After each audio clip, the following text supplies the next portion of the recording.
In today's video, I'll be teaching you one of the world's fastest magic card effect. I'm Arrow from A Star Blocks and Hidden Street Magic, and I've been training magicians to perform in all sorts of events, and I'm very excited to teach this effect to you. Come, let's see how it's done. Alright guys, today we're going to use the yellow steel deck to perform this magic effect. So let me show you how it looks like. Now first of all, you're going to ask your audiences to choose any card at all. So say example, they choose this card, and for now we have a look at the card together. It's the 5 hearts, okay? They're gonna put the 5 hearts anywhere into the center of the deck. You cut the stack once, you shuffle the deck, make it really fair. All sorts of shuffles, and when you're ready, you're gonna perform the magic effect. So how it looks like is like that. It's much easier to perform this when you're standing up, so I'm gonna stand up when I do this. What you're gonna do is this: you're gonna hold the deck and ask them, how fast does it take me to actually find your card? So they'll say lots of timing, and all you need to do is this. Look at this, okay? Pop. One card comes out from the center of the deck, and it is the selected card. That's the 5 hearts. Ladies and gentlemen, this is the world's fastest, possibly with the world's fastest magic card effect. So this is how you can perform the world's fastest magic card effect. Now all you need to do is to get a deck of cards. Now of course, not just any regular deck of cards, good deck of cards, okay? These cards allow me to actually spread like that. Okay, and in future I'll share with you why these decks are very unique compared to regular decks. And these are the decks that we provide. Hidden Street Magic has all the best decks that you need. And if you get these decks, you can perform really nice magic effects. It's not that you can't use cheaper or other versions of decks to perform magic, it's just that it's much harder. It's going to be much harder because, say example, how the cards bend, you know, and how it gets back to its shape, and how it actually reacts when I bend cards together. Okay, if you get cheaper cards, sometimes it gets a little hard. When you bend the cards, it doesn't bend back to its actual shape. Then it looks really weird. Let me give you an example. Say example, I bend a card and it doesn't get back to the actual shape. You put it back and you see these kind of things, okay? So a lot of issues can happen when you use inferior decks, and that's why we recommend the decks that we have at Hidden Street Magic, which are always the best quality cards that we can provide. The decks that we provide are always decks which are cost effective. If you have read the books that we have written or gone through our podcast or our videos, you will know that we come from a background that wasn't really rich. We were not from a family which is really earning a lot of money back then. So from there we actually understand how difficult it is to earn money and how it is important that we spend money very, very wisely. So because of that, the decks that we provide have to meet the criteria of being the best deck. It has to be cost effective, meaning that it can last a long time, not just a deck that looks nice and after 2 to 3 weeks dies. You know, it has to be a deck that really lasts a very long time, can help you to do multiple things, not just a deck like what they call the one-trick pony. So this deck can only perform one thing and then you cannot do anything else with it. We want our decks, all the regular decks that we have, to be able to perform a lot of things for a long period of time, and you know, for you to be able to use them to perform and enjoy yourself, to go through practices, and basically long-lasting decks, top quality, not just based on designs. We don't really bother much about the design. We bother more on the quality of the cards, and that's where you can get the best quality cards from us at Hidden Street Magic. Now let me show you how you can perform the world's fastest magic card effect. Regular deck of cards, let them choose any card at all. So example, they choose this card, okay? So for now it's the King Clubs. They put a card back in the deck, they can put it to the top. Now what you have to do is to shuffle the card to the bottom of the deck. Whatever you do, just get it to the bottom of the deck. That's the main thing, okay? So how I would do it is to come down and do my overhand shuffle.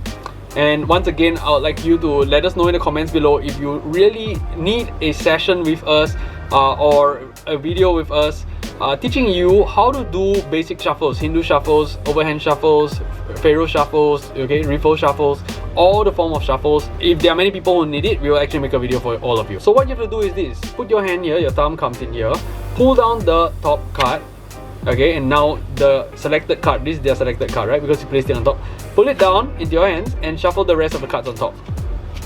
Okay, so that's what you're doing. Now you can shuffle it as many times as you want. Okay, so now what I've done is to shuffle it to the top again, and then I shuffle it back down again.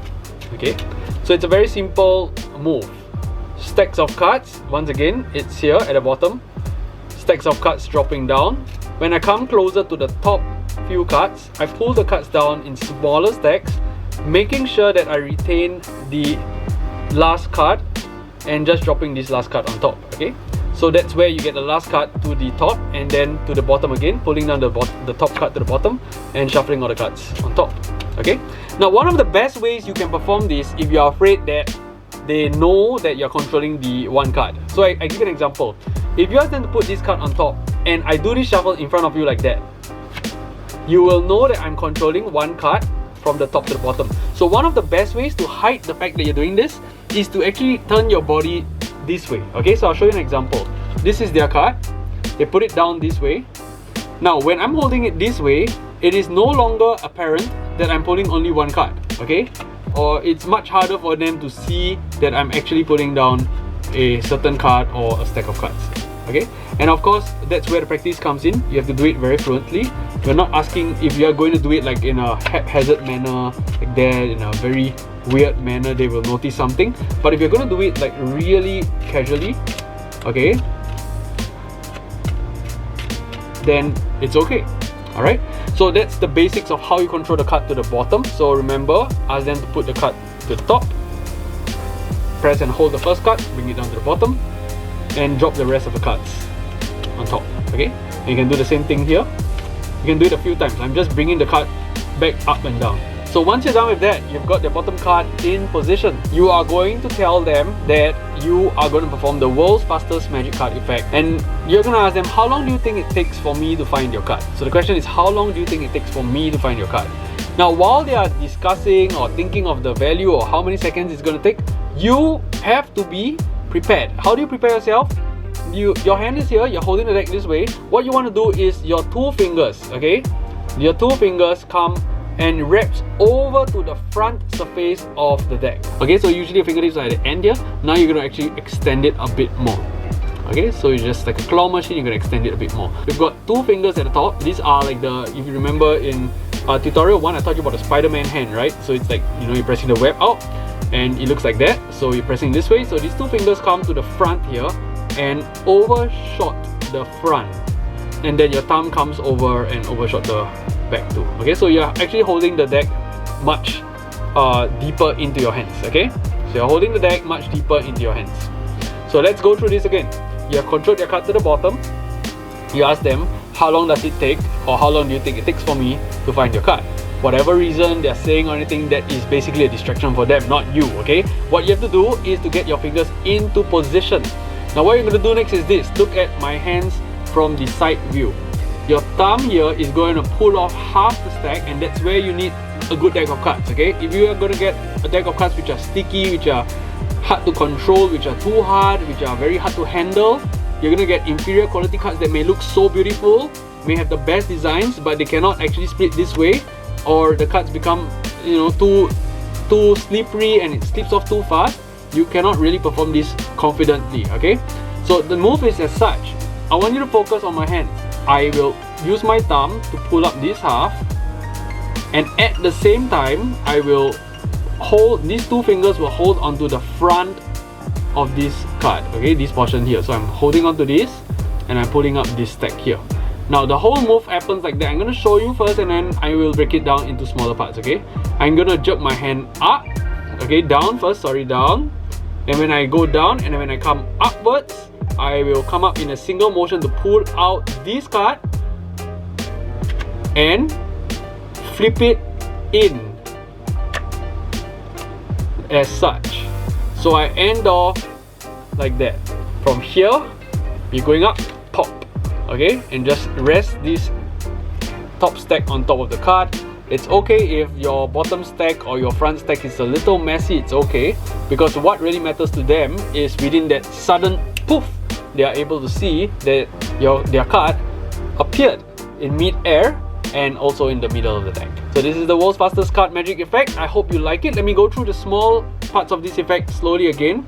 Pull off the back here. It doesn't matter how thick. I usually go for around half because that's where, you know, it's like your card appears in the middle of the deck. So I go about half. At the same time I go down, and when I'm coming up, it's a, by the way, it's a small motion. It's not a down and up thing, okay? It's just a flick of your wrist. It's just a flick of your wrist. So what really moves is your wrist. When I go down, I pull this one up. Can you see that? When I go down, this one splits. Okay, now it's closed. When I go down, this one splits. When I come up, I will not come up this way, but I will come up to around a flat surface. Can you see? Like this is parallel to the ground. My deck is parallel to the ground or the table, okay? So I go down and up, and in the process of coming up, I quickly pop off this card and rest this stack on top. Okay, so that's how you perform this magic effect. Let me show you one more time from the front. They can't see what's happening at the back, so you go down and pop one time. Okay, so that's how it looks like. You've got the card out here. Now this is kind of like a knack. It's something that you need to practice, and as you practice you get much better at it. You'll always pop into the right position. Guys, practice this, you're gonna enjoy it so much. Alright, thank you so much, and we'll see you in the next one. Stay cool, stay awesome, and be your best always. Bye.